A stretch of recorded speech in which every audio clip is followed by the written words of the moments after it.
Hello and welcome to News Center. I'm Parikshit Luthra. It was the deadliest Monday for Lebanon in nearly 2 decades. Israeli attacks have killed nearly 500 people across Lebanon, including 35 children, after Israel bombarded several locations in the country.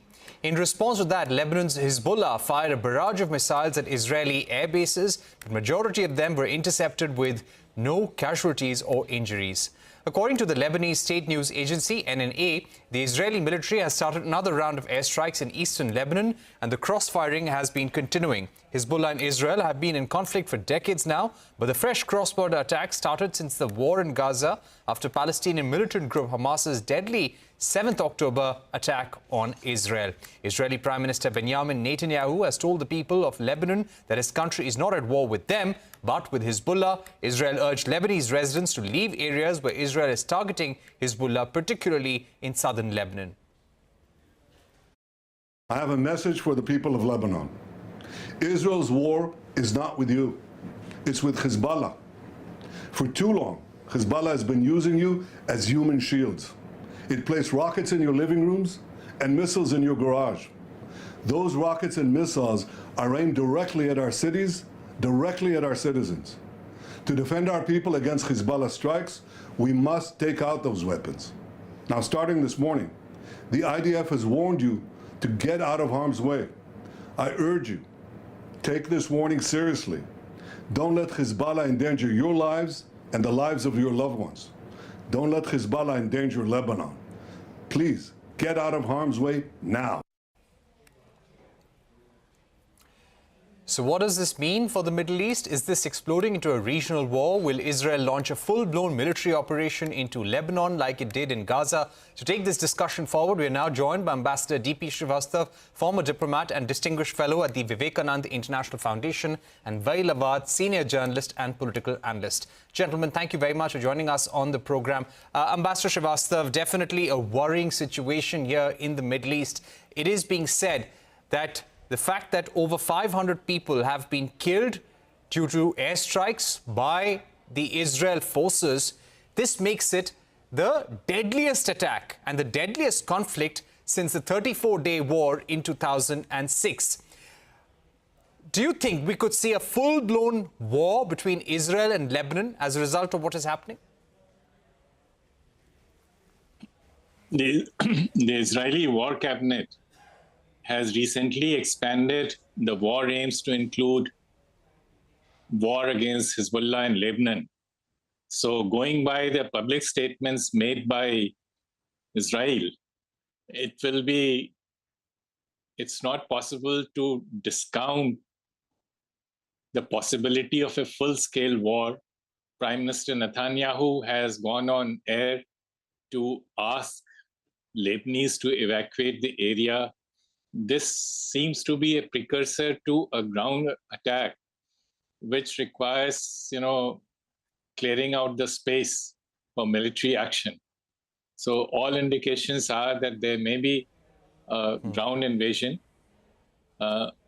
It is, of course, we cannot reach a conclusion because Israel must also bear in mind its experience of the last war in Lebanon in 2006, which did not go very well for it. So let's hope that the better sense prevails. The US has warned against escalating the situation. And of course, there are statements by other regional powers. So it's a very tense situation. All indications, unfortunately, are towards escalation. Right. Let me get in Waiel, Awwad at this point. Waiel, Awwad, what do you think is the ultimate objective of Israel right now? We have been seeing that there is a worry of a larger Middle East conflict, and we've spoken about this ever since the 7th October attack took place. But do you think the immediate aim here with regard to Lebanon is to get a buffer zone made in southern Lebanon so that northern communities of Israel can be evacuated? Thank or you, can get a safe zone? I think the message is very clear that the objective of Israel is first to annihilate the whole of Palestine, displaced and expelled the rest of the Palestinians from the historical Palestine, which is now totally Israel under control. It is the West Bank, East Jerusalem, and Gaza, fully now under the control of Israel, under occupation, which is going to be annexed sooner or later, what the Israeli hoping that they will do. But having reached to the 1 year of onslaught and genocide against the Palestinians, according to UN agencies, Parikshit, you will know that 100% internally displaced people have been displaced from Gaza. 85% of Gaza has been totally destroyed, and Israeli failed in all fronts to finish Hamas from there, because Hamas is an ideology. As long as Israel exists, the resistance and Hamas will exist.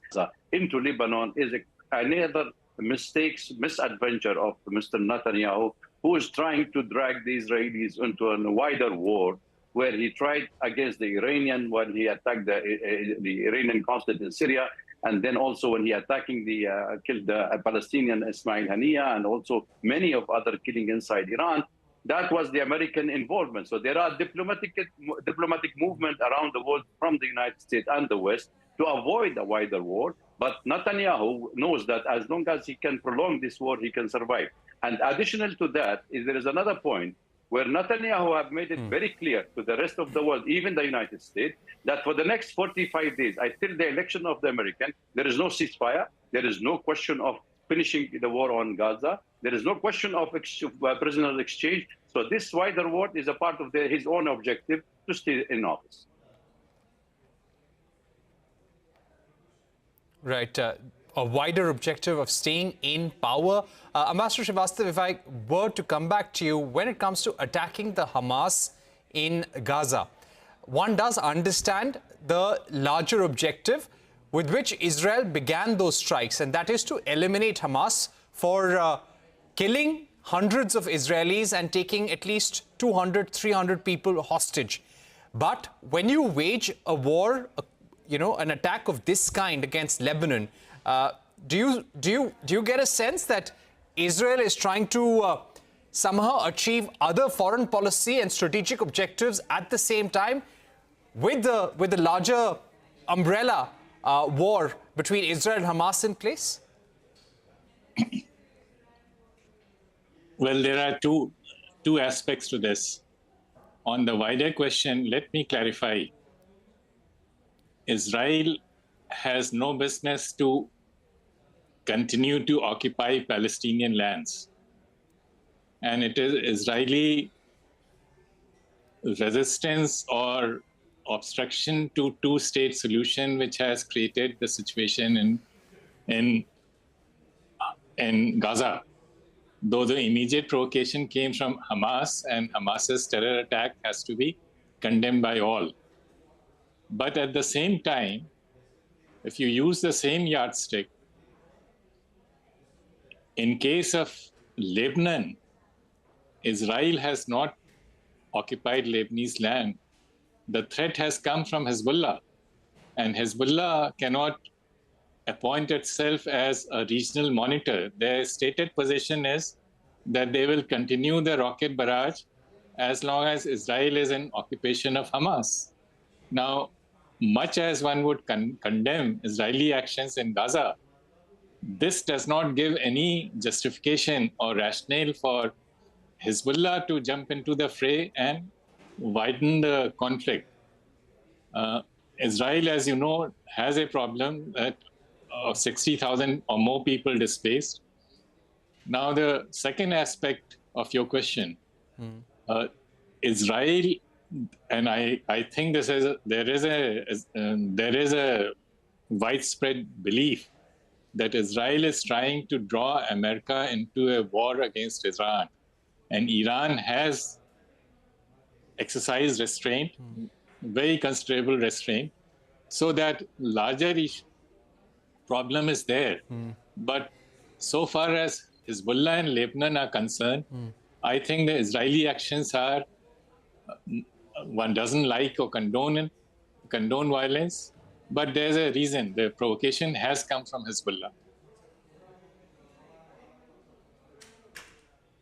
Right. Provocation has come from Hezbollah, and the larger objective of Israel is to draw Iran and America into a war. Important point there, Ambassador Srivastava. Let me go back to Waiel Awwad. Waiel Awwad, how do you see India getting impacted by this conflict? Yes, one point that we know is that we have a large number of Indian diaspora in the Middle East, but immediately due to the tensions between Israel and Lebanon at this stage, how could the Indian community and Indian trade in the region be impacted?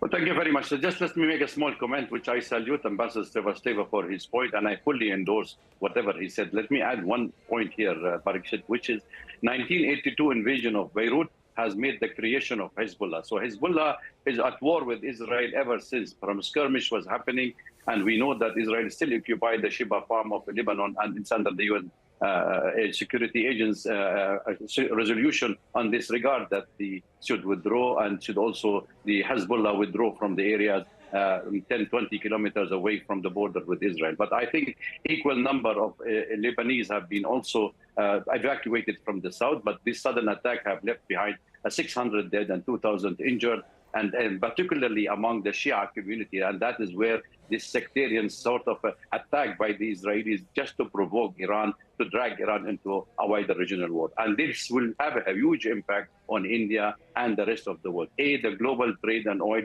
the global peace and security will be at the jeopardy with this kind of an attack or wider war, because Strait of Hormuz, Red Seas, Mediterranean Sea, then there will be, nobody will know what will be the outcome of this war. Because if Iran is serious involved, and that is the provocation where Netanyahu is desperately trying to bring the Iranians into this war, because Hezbollah become too strong, and Israel cannot survive with the northern part with this much strong party. But they are not willing to say. Why I'm drawing this to make a very small objective, that we all aspire for peace in this region. If the United States and the rest of the world, this is the responsibility of the international community, and it is the failure of the international community that have not created a two-state solution. So India is in a proactive role to make sure that contingency plan is on the board, because GCC countries are also having more than 8 million Indian oil security, food security, expatriates. All these are under the India concern. So I don't think anybody or responsible nation should stay a bystander, like the Americans say, okay, we want this war to finish, but they are not willing to do anything to stop it. That's why Netanyahu felt a free hand. If nobody, the rest of the world could not do anything on Gaza for 1 year, why he can't continue in Lebanon? So I think there has to be responsibility in this international community, in the UN body, that they should be able to bring everybody on the table. And India can play a major role, especially now what the UN General Assembly is taking place. All right. We're also getting information that the Israel government has released footage of Hezbollah missiles found inside buildings, and they are saying that these are the locations which are being targeted by the IDF and the Israeli forces. We've run out of time, but thank you very much, Waiel Awwad and Ambassador Srivastava, for joining us with that important perspective. Definitely a worrying time for India. We have high stakes in the region, and we are dependent on the region for our crude import needs as well. We are taking a short break here on CNBC TV 18, but coming up, the Indian beverage industry has urged the government to reduce GST on beverages which are in the higher tax slab. A special conversation with C.K. Jaipuria, chairman of the Indian Beverage Association, when we return.